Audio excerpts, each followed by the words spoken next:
والله پاکه ناما مجل حالستانی بنجاه گندکان و هشکنکان مدامین به شما درود و سلام سرکنین.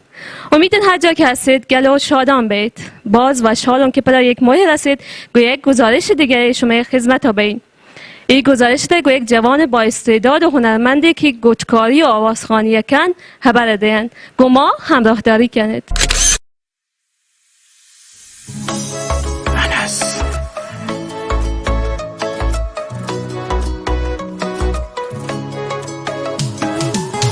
تو یادت رفته یه روز گفتی فقط مال منی، واسه عادت شده انگار زیر حرفات بزنی. من که از بر شدم انگار دروغای تو رو، چمدون خاطراتمونو بردار و برو. بس کن و گذشته رو سرم آوار نکن، عشق عاشقی سرت نمیشه اصرار نکن. بذار یادم بره با تو که اومد به سرم، منو بازی نده من خودم یه پا بازیگرم. خب مری چاتر یه واجه گسا و مهمان بودن که گوشکاری و آوازخوانی کن تو تیکارت باز زبردست و ماهرن. واجه شما تو معرفی کنید پس سلکنو کن میاجل و سلام علیکی دارید بفرمایید. به نام خدا عرض سلام داریم خدمت همه شما بینندگان عزیز و همچنین شما و دستاندرکاران پایگاه اطلاع رسانی میارجل. بنده انس ریگیون خواننده و نوازنده ستار که در موسیقی پاپ و سنتی چند سالی هستیم فعالیت داریم. خب آقای ریگی شما گوشید که چه زمان شما تی استعداد خوانندگی و گوشکاری تا کشف کرده تو شده تی استعداد پدا؟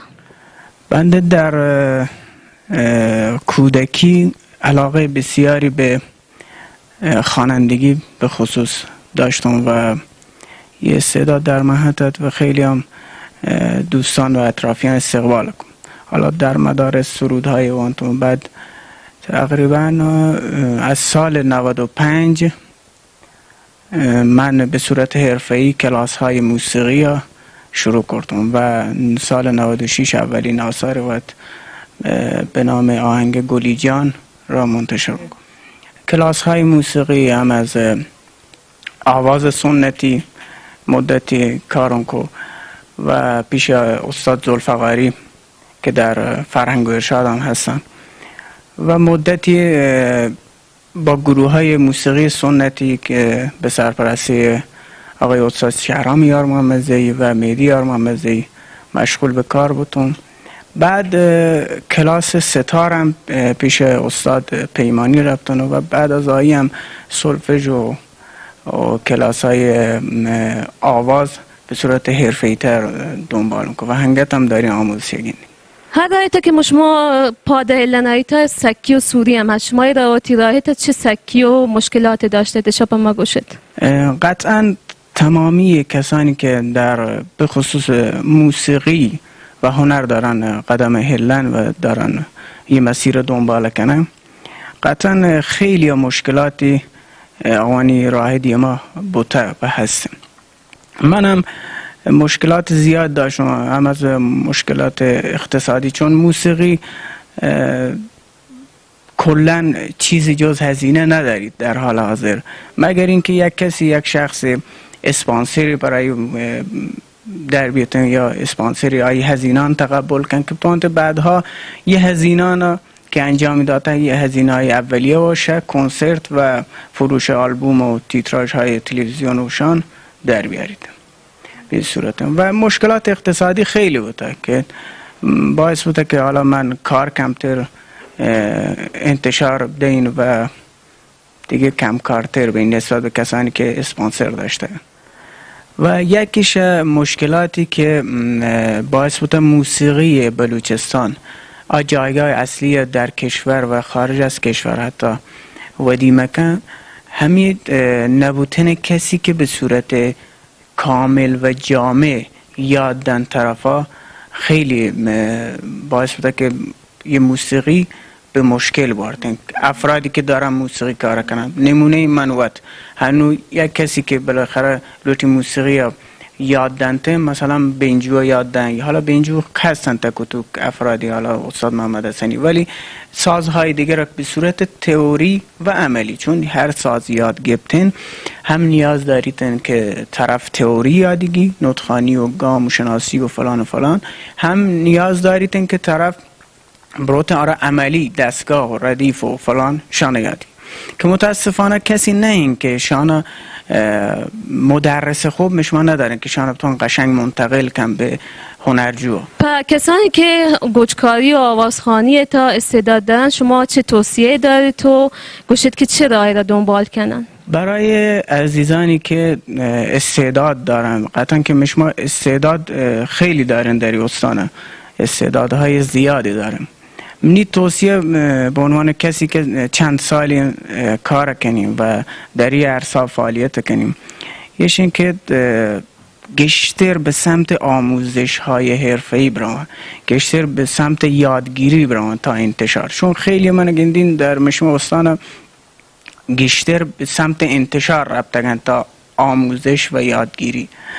یک موزیسین، یک خواننده و یک شخصی که داری در هنر و موسیقی به خصوص فعالیت کن، قطعا باید یادگیری در مرحله اول انجام دهم، بعد بروت حالا به مرحله انتشار و کارهای دیگه، که متاسفانه در مشمع استان یادگیری خیلی اصلا به چم نظر نیتن، خیلی دنبال انتشارم و همین باعث بوده که موسیقی یکیش دلایلی که موسیقی استان خیلی یعنی به کشوری نرسته و ممکنه کسایی در کشور یا خارج از کشور فعالیت کنه، ولی با صورتی که جایگاهی که داریتن نرسته، به خاطرش این که یادگیری نبوده، یا کسانی که یاد داشتگن یاد ندادگن به خوبی، یا آوانی که دنبال موسیقی بودگن نرفتگن دنبال یادگیری. بالاخره هر چیزی یک سختی های داره، باید یادگیری یا طرفی که دارید موسیقی کار کن باید انجام دن، باید یادگیری تا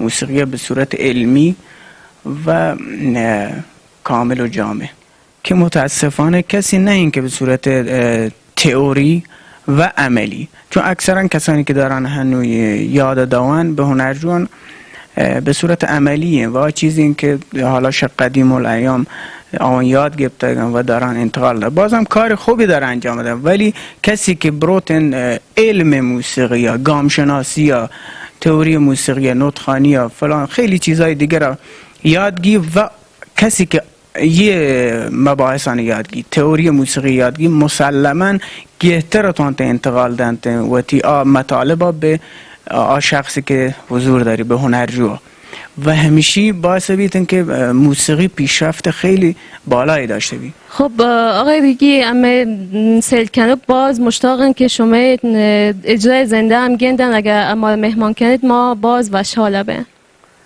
چشم حتما. بیا منی جانی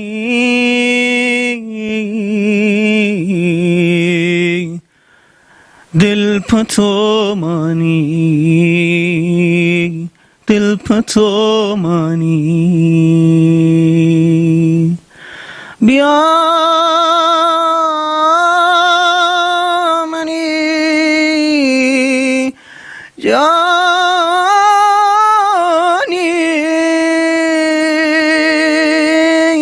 دل منی پتو مانی،